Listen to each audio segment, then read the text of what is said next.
va vite. C'est une insulte, y compris à ce processus de paix auquel moi je crois, comme la gauche israélienne dont tu parlais. Moi, Elie Barnavis, il fait partie des quelques intellectuels d'aujourd'hui pour lesquels j'ai le plus d'amitié et que je respecte le plus, et pas depuis aujourd'hui. Mais on ne peut pas traiter un problème d'une telle complexité tragique, c'est une complexité tragique, par une phrase comme ça sortie de nulle part, de la tête de quelques parlementaires ignorants, est réduite à cette simple ligne. Voilà, il y a là une mauvaise action. Alors, Nissim Zvili, vous souhaitiez réagir? Oui. Je crois que je ne suis pas sûr qu'on est conscient en France de la radicalisation effrayante dans l'opinion publique en Israël. Des deux côtés. Du côté des Juifs et du côté des Arabes. Je parle des citoyens de l'État d'Israël.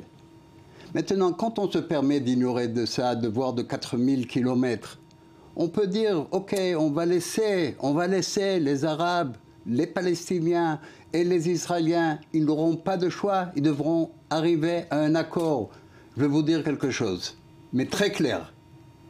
Il y a une majorité qui est en train de se former au sein de la population palestinienne qui arrive à la conclusion qu'après 47 ans d'occupation, après 25 ans de négociations depuis 17 ans de négociations depuis les accords d'Oslo, ils ne croient plus à une solution politique. Et c'est eux qui préfèrent attendre. Et c'est exactement ce qui se passe dans la société israélienne. Les Israéliens aussi n'y croient plus à la capacité du pouvoir politique israélien d'arriver à un accord quelconque. Et ça pousse les deux aux extrêmes. Et la seule solution qui se présente, c'est la création d'un État binational. Ceux qui croient que la solution pour l'avenir de l'État d'Israël, c'est de vivre dans un État binational, pas dans 20 ans. Moi, je serais plus en vie. Mais quand j'ai dit, comme Alain l'a dit, que je ne suis pas sûr que mes petits-enfants seront capables de vivre ensemble, je vais vous raconter pourquoi.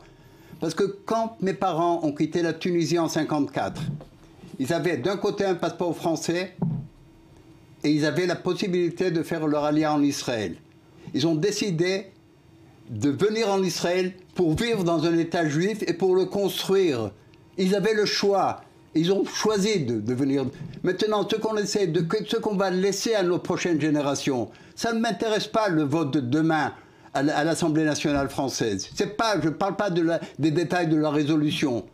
Ce que je parle, c'est que sans une pression internationale aujourd'hui, sur les deux côtés, comme vous l'avez dit Henri, sur les deux côtés, je ne connais pas les détails de la résolution qui est présentée demain. Sur les deux côtés, d'arriver à une seule conclusion, qu'on doit arriver à des négociations qui amènent un accord politique pour permettre la création d'un État palestinien aux côtés de l'État d'Israël. Il n'y a pas de troisième option. Il y a deux options. Une, deux États. La deuxième, un État binational. Pour ceux qui vivent en France et veulent vivre dans un État binational, c'est leur choix. Moi, en Israël, 40 ans, je lutte pour la création, pour l'existence de cet État, dans toutes les guerres. Et politiquement, et je crois, vous dites que le Parlement français va voter pour cette résolution. Moi, je soutiens la création d'un État d'Israël, d'un État palestinien aux côtés de l'État d'Israël. Vous savez pourquoi pas? Pourquoi? Parce que c'est dans l'intérêt de l'État d'Israël. C'est dans l'intérêt de la société israélienne. Si on ne veut pas devenir ou un État binational ou un État d'apartheid dans 50 ans, on doit se séparer aujourd'hui des Palestiniens. Et je vous dire encore une chose. C'est sûr qu'on a effrité complètement les valeurs du sionisme en dominant un autre peuple pendant 47 ans. Vous savez ce que ça veut dire dominer 4,5 millions de Palestiniens? Vous savez ce que ça veut dire une occupation? Alors, je vous coupe, mais on revient. C'est ça les questions à laquelle on va, et pas ce que vote l'Europe. Ce qui m'intéresse, c'est les intérêts de l'État d'Israël. On revient dans un instant. On marque une pause, on revient dans un instant.